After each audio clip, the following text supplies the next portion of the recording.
I'm Kelly Hushin, the editor of the eTail blog, and I'm here with Seth Adler, General Manager of Worldwide Business Research, producers of the eTail event and several other conferences in e-commerce.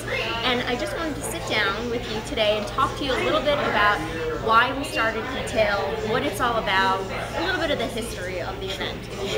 Sure, yeah. Okay, great. So it started in 1999, and what we realized, like with any other event that we do, is that there was a dynamic shift in the way business was being done in a given industry. This industry obviously being retail. There was a major shift of resources to an online thing. So we launched the eTail brand in 1999, and we've been doing it twice a year ever since. So how does this event come to be every year? I mean, there's a research process, there's a production process. Can you just outline that for us so we get how you get to where you get? Yeah, no, our bread and butter is the research that we do. We are constantly on the phone, especially with the eTail brand being, we've got the West Coast show, we've got the East Coast show, we've got the London show.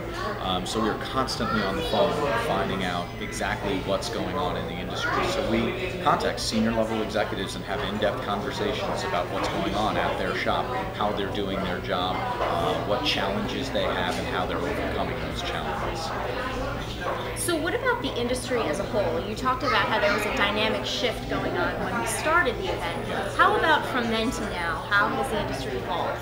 It's been an amazing ride. It's been it's so interesting to see where we've come from. There are so many things I could say, but it basically, we've seen e-commerce develop from its infancy through its adolescent years, and now we're kind of, almost in college with this industry.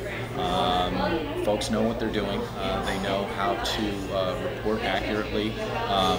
Those public companies know how to report accurately what's going on and hit numbers, and folks have been innovating consistently throughout the years, doing different things to make great customer experiences happen online.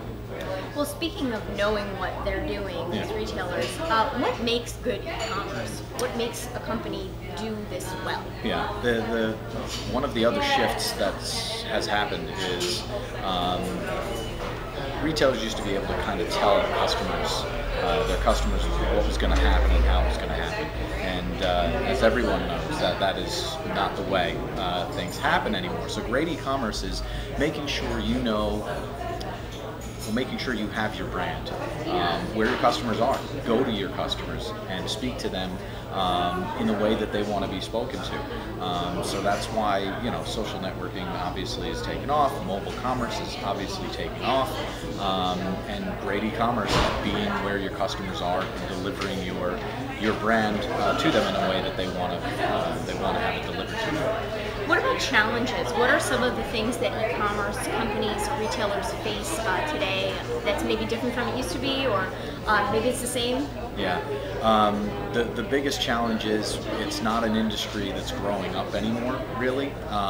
It's definitely, still in the beginning phases as opposed to obviously many other industries. But the challenge now is, like I said, with reporting back with public companies, there is a set of what works. And there isn't double-digit, triple-digit growth happening on a 6-monthly or annual basis anymore. And making sure that brands and retailers are consistently innovating within that rule set is difficult. That's the most challenging thing that's going on, and that's actually the theme of the eTail show that's happening in February. So Seth, can you tell us something that we don't know about eTail? Sure. You hit on earlier that Worldwide Business Research is who produces eTail. We run about 30 or 40 events out of the New York office. Many people that come to eTail don't know that. On top of that, what is so interesting about eTail from a Worldwide Business Research point of view is that there is something very special with the eTail brand in regards to the staff that helps put it together.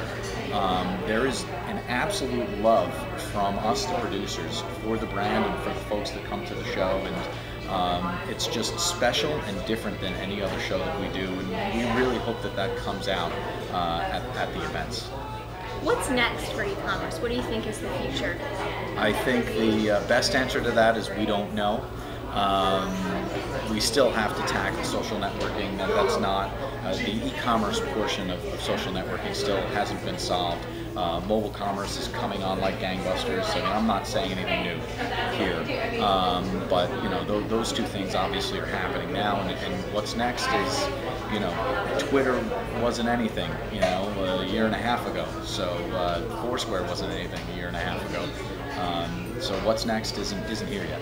And look where those things are now. Speaking of Foursquare, if anyone's interested, we're at the Algonquin Hotel in New York City, right near our eTail offices. And that person's the mayor.